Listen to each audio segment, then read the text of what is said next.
Cours enregistré Bezrat Hashem pour remercier Akadosh Baruch Hu d'avoir accordé une refoua chez Lema, refoua Tanefesh, refoua Tagouf à mon père, Rabbi Avram Moreno Albert Ben Rivka. Toda Rabba Hashem Yitbarach. Chers amis, j'ai entendu la semaine dernière l'une de mes connaissances qui m'a raconté. Il travaille dans les travaux et il me dit: je suis monté sur une échelle très très élevée et j'ai pas suffisamment vérifié qu'elle était bien, qu'elle était stable. Et à un moment donné, je suis tombé.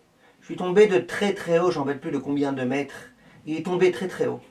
Et il me dit: je me suis cassé la figure, et je me suis cassé 2 côtes, et je me suis cassé plein de choses. Et maintenant je suis allongé dans mon lit, et je peux plus rien faire. Parler je peux, mais à part ça je peux plus rien faire. Même m'habiller je peux plus. C'est ma femme et mes enfants qui doivent m'aider. Même pour manger j'ai du mal, j'ai besoin d'être aidé. Pour prendre ma douche, n'en parlons pas. Et cet homme-là il dit que tant qu'une personne n'a pas vécu cela, n'a pas vécu cette expérience, de devoir, même pour être habillé, être aidé par ses enfants, il dit, on ne s'aperçoit pas.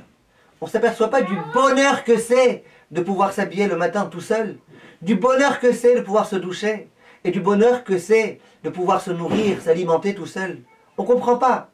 Il dit simplement la personne qui vit cette chose-là, il dit, moi maintenant que j'ai vécu ça, je suis certain que quand Bezrat Hashem je sentirai mieux, je remercierai Akadosh Baruch Hu pour chaque pas que je peux faire, pour chaque moment dans lequel j'ai pas de douleur. Et ça, c'est une leçon qui m'a personnellement beaucoup renforcé. Parce que c'est vrai. Pourquoi c'est dommage de devoir attendre d'avoir des souffrances pour ensuite, au moment que ces souffrances sont plus là, s'apercevoir de la bonté d'Akadosh Baruch Hu. Le mieux, l'idéal, ça serait à chaque instant d'essayer de réfléchir et de se dire, je suis debout, il y en a qui ne peuvent pas être debout. J'ai la faculté de marcher, il y en a qui ne peuvent pas. Je peux voir, il y a des gens qui ne voient pas. Je peux aller aux toilettes, il y a des gens qui ont du mal, qui souffrent quand ils vont aux toilettes, qui ont besoin d'être aidés.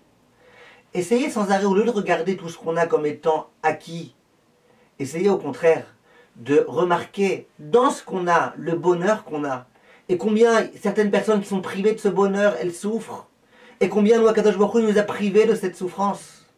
Combien c'est extraordinaire de vivre dans cet état d'esprit-là. Un jour, il y avait un rave qu'on voyait aller à la tfila le matin, les yeux fermés. Toute la tfila, il a les yeux fermés comme un aveugle, il tâtonnait comme ça. On lui a dit, mais t'es pas aveugle? Il disait, oui, mais quand je veux vouloir faire ma bracha de Pokeach Ivrim, toi Hachem qui ouvre les yeux aux aveugles, ouais, moi je sais pas c'est quoi ne pas voir, parce que moi je vois tout le temps.